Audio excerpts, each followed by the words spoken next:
Hi అండి, welcome back to my channel Ramya Shekhar.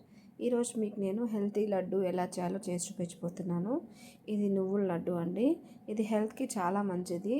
ఫస్ట్గా ఒక ప్యాన్ తీసుకొని ప్యాన్ హీట్ అయ్యాక 1 కప్పు ఎండు కొబ్బరి అయితే మనం వేసుకున్నాము. ఈ నువ్వుల లడ్డు తినడం వల్ల పెద్దవాళ్ళకైతే మోకాలు నొప్పులు రావండి. అలాగే పిల్లలకి మంచి తెలివితేటలు అయితే వస్తాయి. ఇక్కడ చూడండి, 1 కప్పు వేరుశనగ పప్పులు అయితే యాడ్ చేసుకొని మంచిగా ఫ్రై చేసి పక్కన పెట్టేసుకున్నాము. ఫస్ట్గా కొబ్బరి యాడ్ చేసుకున్నాం కదా, దాన్ని కూడా ఫ్రై చేసుకొని పక్కన పెట్టేసుకున్నాం. మళ్ళీ ప్యాన్ తీసుకొని 1 కప్పు నువ్వులు అయితే తీసుకున్నాను నేను. ఇక్కడ మనం రైస్ కుక్కర్ కప్పు ఉంటుంది కదా, నేను ఆ కప్పు నిండా నువ్వులు తీసుకున్నాను. అలాగే చూడండి, ఇలాగ మంచిగా ఫ్రై చేసుకొని ఇట్లాగా దోరగా వేయించుకోవాలి, మరీ మాడిపోకూడదు. ఇక్కడ నేను తెల్ల నువ్వులతో చేస్తున్నాను. తెల్ల నువ్వులు అయితే హెల్త్కి చాలా మంచిది. ఇలా ఫ్రై అయ్యాక పక్కన తీసి పెట్టుకొని అన్నీ చల్లారాక చూడండి, ఫ్రై చేసుకున్న కొబ్బరిని మిక్సీ జార్లోకి యాడ్ చేసేస్తున్నాను. అలాగే నువ్వులను కూడా మిక్సీ జార్లోకి యాడ్ చేసేసి ఇలాగా ఫైన్ పౌడర్గా అయితే మనం చేసేసుకుందాము. ఇట్లా మెత్తగా పౌడర్ చేసుకున్నాక 3/4 కప్పు మనం ఇక్కడ బెల్లంని అయితే తీసుకున్నాను.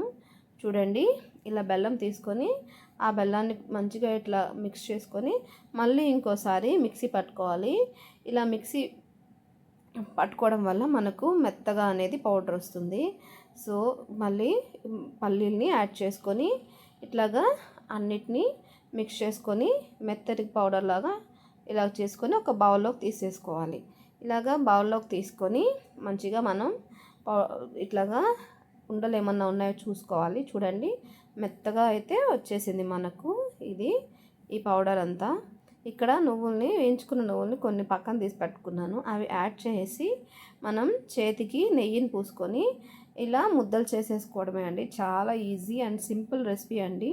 మీరు కూడా ఇంట్లో మీ పిల్లలు ఉంటే, పెద్దవాళ్ళు ఉంటే వాళ్ళకి ఇలాగ నువ్వుల లడ్డు చేసి పెట్టండి. చాలా హెల్త్కి అయితే చాలా మంచిది అండ్ మనకు కూడా చాలా మంచిదండి.